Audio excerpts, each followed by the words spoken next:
Welcome. My name is Mary McCrae, and I'm one of the principals here at Blog Artisans. We're going to talk about how to use Twitter to your advantage for your business. Just a few minutes a week in the Twitterverse, and you'll be reaping benefits that are impossible to achieve with any other media. Before we get started, I want to give you a quick orientation to this e-course. It contains videos, a mind map, and a transcript and ebook.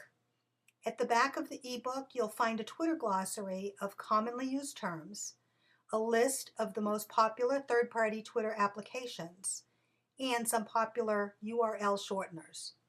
Don't panic, I'll explain each term as we get to it.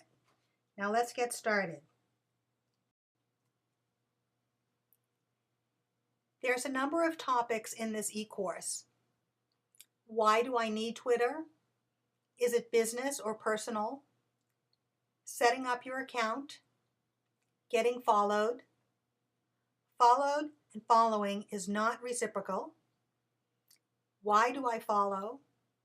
What do I tweet about? How often do I tweet? Listening in, and next steps. As we proceed through the course, we'll cover each of these topics in detail. Now, let's get on to why you need Twitter in the first place. Why do you need Twitter? Simply put, to find and retain customers. Just about every form of advertising and marketing available to a small, independent brick-and-mortar establishment is what's referred to as pull. You try to draw people in. You put lots of things out there: advertisements, brochures, signage, newspaper columns, even local radio or TV ads. It can be costly, very costly.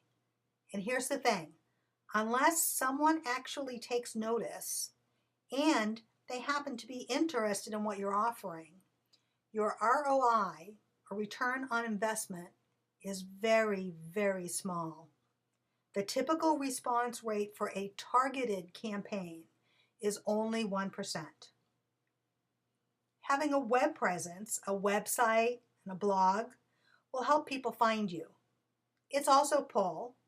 You have to put some thought and effort into your look and feel and your messaging, but if done with a reasonable amount of effort, this will raise your visibility and get you noticed.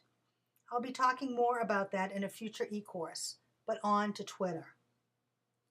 Twitter is push. When you post a message, everyone who is following you will see it in their timeline. You're pushing your message directly to your readers, those who have opted in and are actually interested in what you have to say. Newsletters and RSS feeds, you know, those funny orange icons with the radio waves, those are push as well, but they take a little more time and effort to prepare. But here's the real magic to Twitter. Twitter lets you do something that isn't possible with any other application. It lets you listen in. It's like sitting next to the entire world and overhearing their conversation, except they actually expect you to be listening. It's called the public stream. You don't need to be following anyone to read the public stream, although it's like drinking from a fire hose.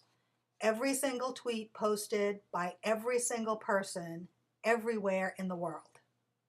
Phew, more on that later. So is it business or is it personal? Different types of businesses will use Twitter in different ways. If you're a business services provider, say a marketing consultant, an accountant, or a real estate agent, you'll most likely want to set up your account under your own name and engage in conversations with your peers, your clients, and your prospects. If you're a cafe or bakery or espresso bar, it's much more likely that you won't be carrying on conversations. Instead, you'll be letting people know what the day's specials are, or what's fresh out of the oven or the coffee roaster. In that case, you're going to want to register your business name as your Twitter moniker. It's also likely that different people will be posting to the same account each day, unless you're a one-person operation. And with many business types, chances are you'll want both. If you're a yarn, quilting, scrapbooking, or other craft or hobby type business, most of your followers or people searching the public stream are only going to be interested in your shop and your class news. But you might find yourself engaged in conversations with fellow knitters, quilters, or scrapbookers who are located around the globe. They're not as interested in your shop and class news, and your local business followers may not be interested in your conversations. Think about it from your audience's perspective. While two accounts may be a bit more difficult for you to manage, remember, it's all about your customers. In the next video, we'll be talking about setting up your account.